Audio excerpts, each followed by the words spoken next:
Alright, so I was gone for pretty much a whole month, and I want to say that there has been a lot that has happened, including some personal issues and a job that ended that was contract based.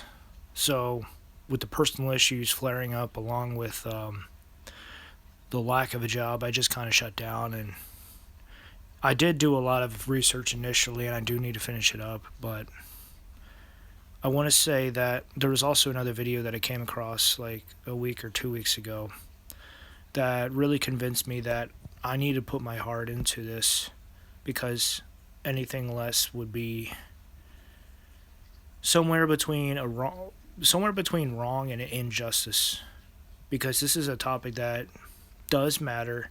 It's a topic that is usually only addressed in certain ways depending upon where you're at. The church addresses it one way, those outside address it yet another way. And then, if you're coming from a family with a background like, though your parents are traditional, for example, there is probably yet even more passed on from there. But it's from a different perspective. And I want to say that if my heart's not in the right place, the message itself is just not going to come across in a way that matters, and it will most likely come across rather poorly. Now, with that said, I've also noticed that many people like to introduce themselves at the beginning of the videos, which is fine. But I don't do that because it's not so much that I matter, but rather the topics and the way I communicate that matters. In his mind is more than just an idea. It's a perspective from the outside looking in. And that's putting it very simply. I don't really. I should do another video. Yes, I should. I should do a video on that, but not today. All I'm going to say is that there has been a lot that has happened, and I just shut down for a while. There's too much on my plate to handle. But this topic does matter, and I did want to go into it a little bit. You see, marriage itself, it's one of the most important things that could ever happen in one's life, but too many people make the mistake of making it be the end point, a goal post, so to speak, that once you hit it, then many people ended up getting stuck or lost because they don't know where to go from there. The landmarks that are in someone's life usually go along the lines of this: school, college, a career.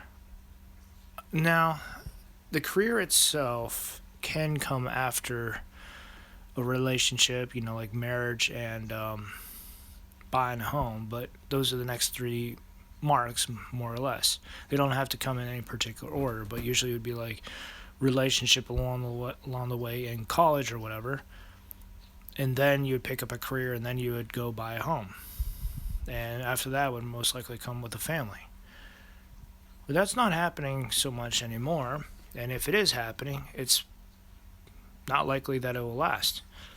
Part of that is because of the fact that structure and foundations are being torn away, and false allegations have been on the rise for quite some time.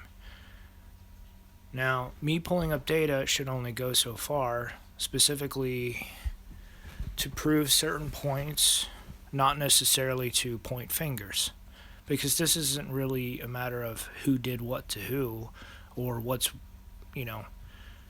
right and what's wrong, but pointing out to what was, what is, and where things have gone wrong from what I am seeing here. As much as I love the church, my time outside of it has opened my eyes to things that have mattered that just are not talked about the way they should be. And the fact is, there's been a lot to influence and change both the individuals, men and women, as well as the structure and the foundation of marriage itself. Now, I believe marriage itself has become more weaponized than ever, and it worries me because if this continues to keep up, it's very likely within 20 years, maybe even sooner than 20 years, but well, let's just say marriage itself may be a thing of the past, so we'll see. Who knows what would ever take its place, but if anything takes its place, it's likely to be a lot worse than the state that it is in currently.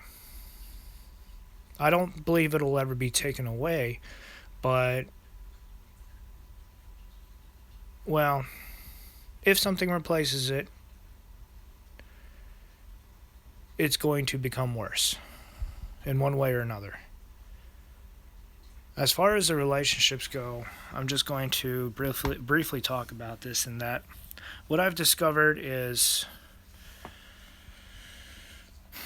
yes, there are relationships outside of marriage, and there are definitely quite a few out there. However, one of the things that seems to be very much true and important is the fact that the Bible supports marriage as being the main structure, what's the word?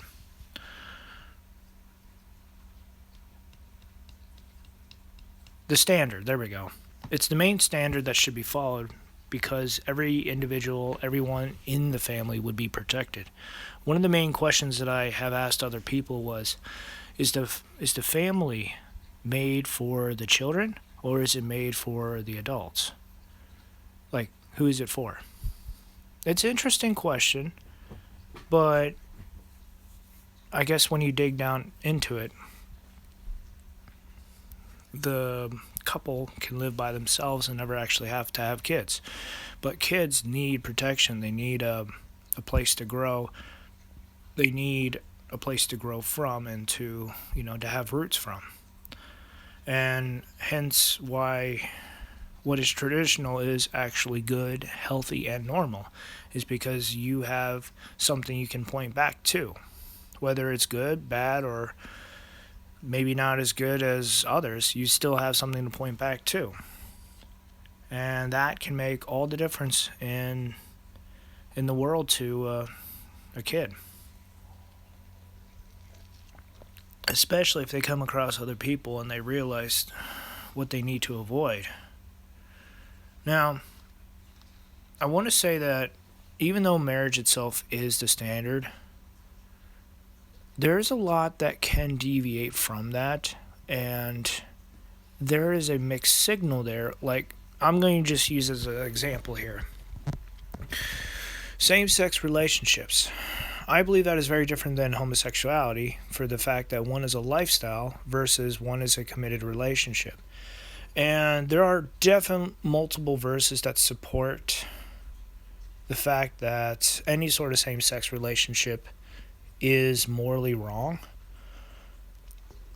But I also want to point out that fact that David and John in the Bible had a very deep, intimate relationship with each other. And there's a lot that can be gotten from that. But also the fact that the norm for each person can be changed so that God can impact individuals in their own life in a way that would be between those individuals and God. So in other words, there could be a main standard that is set in place that would be for the main population that we can point to as far as like, this is what works the best, this is what you should aim for. But if something else pops up that God seems to bless, then that should be fine as well. Now, the reason why this isn't talked about is the fact that many believers say that anything outside of Scripture is wrong, that you should not follow that. There is a lot that actually goes against that, and I want to say that in the medical field, There's virtually nothing talked about that in the Bible, but it is needed when it comes excuse me, when it comes down to fixing and removing the issues and problems in people's lives. And yet there's so much good that comes from it, yet is very little of it is ever talked about. Luke is a physician. The author of Luke in the Bible, he's a physician, and he's very precise with his words.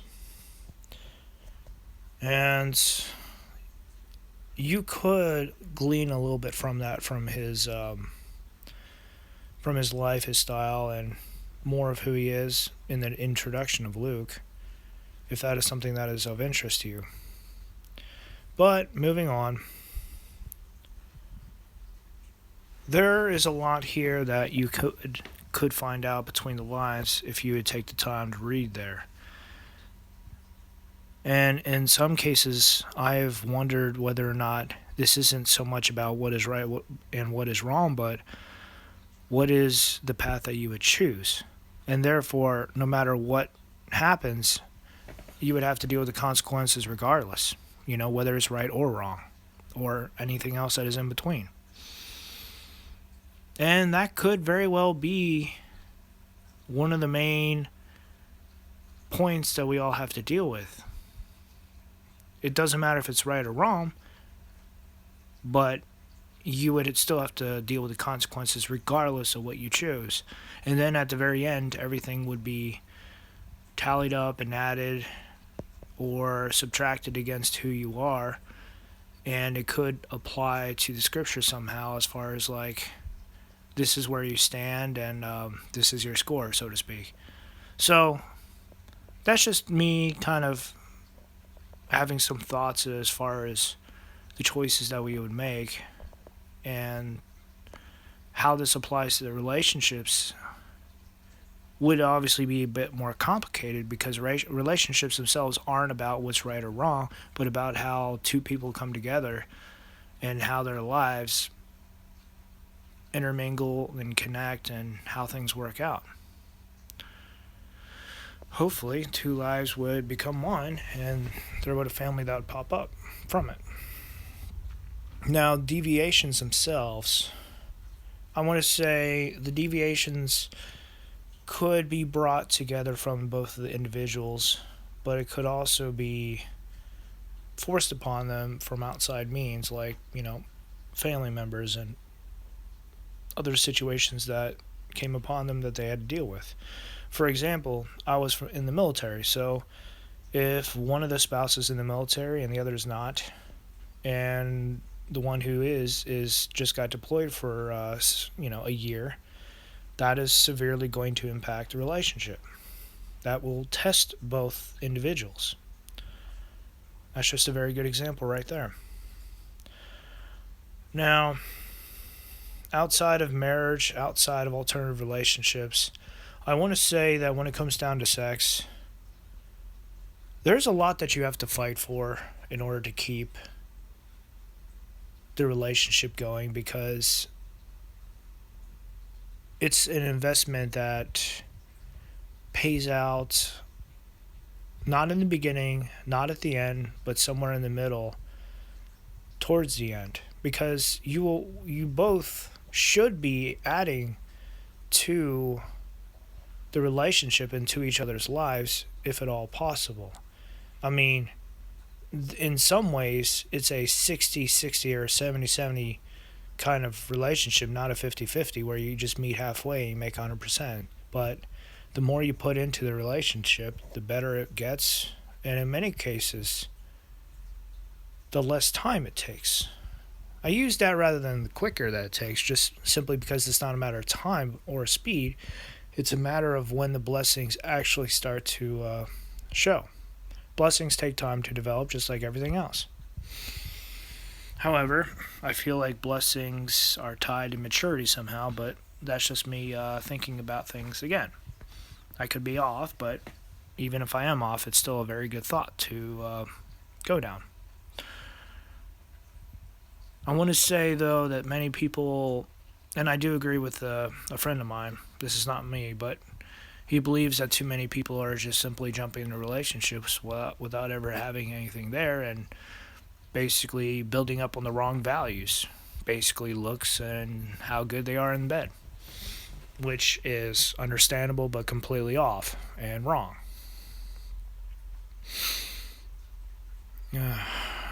I want to say that in many ways this is normal, because when you are young, and keep in mind, years ago, according to the Bible with Israel, many of the young men were married at a young age, somewhere around their 14, 15, 16. So for them, whenever they would start developing and urges would hit, they could get married and it would have less of an impact in their lives then as it does now, or at least in particular in the past 5 years, where marriage and dating has significantly gotten harder due to social media. And I would have to say online dating specifically, because that has been changed, and in some cases it's replaced relationships in real life, dating in real life. I want to say that courting is still something I'd always point to, as far as if you're going to date, you want to try to court instead, which is rather simple. If you and another person like each other, courting is basically a year and a half, 2 years from now, I will then propose to you, and we will see where we're at and whether or not we are ready to get married. Courting is basically a definitive version of dating. It's not casual, it's not loose. It is dating with a set end period of whether or not you two are compatible and you both are at a place where you understand each other, care for each other, and want to be together. I think love itself is something that needs to be nurtured and in many ways encouraged. Like one would try to make a garden bloom. It takes a lot of prep work. It takes the right ingredients, because because right outside my home, there's a garden that I'm working on, and it's got red clay. And just trying to plant anything there by itself will not grow. Now, just the other day, I looked outside, and it seems like the potatoes that I planted earlier are actually growing. And that's partly because I loosened up the soil and I added some stuff to it to hopefully make it work better, which is great. However, the point I'm trying to say is you can't just simply expect things to grow up without any work, without any effort or any investing in. It just doesn't work like that. Now, if things do happen like that, it's because the right environment is there and everything else, the conditions are right. Yeah. I want to say it's not impossible for that to happen. It's just exceedingly rare. Just to have seeds just grow up without any sort of work at all. I want to say our lives are like that, but, well, I guess the point I'm getting to is, anything that is worth something, anything that has value, takes time to grow, to mature, and there's work there that makes you come to realize how valuable it is. Anyway, this is more of an update and an explanation as far as why I've been gone for nearly a whole month now at this point. The interlude videos were very good ones that had popped up, and I just was not in a place where I could just simply talk about the topic here that I wanted to talk about with love, sex, and alternative relationships. However, I am still working on it. I just got set back, and it's been rather painful to try to deal with some of these setbacks. I want to say that things seem to be moving forward now that I have another job, and it seems to be one that is more or less permanent. So that is good. Good by many standards. All right. Well, I will stop here, and I want to thank you for listening, and, well, stay tuned.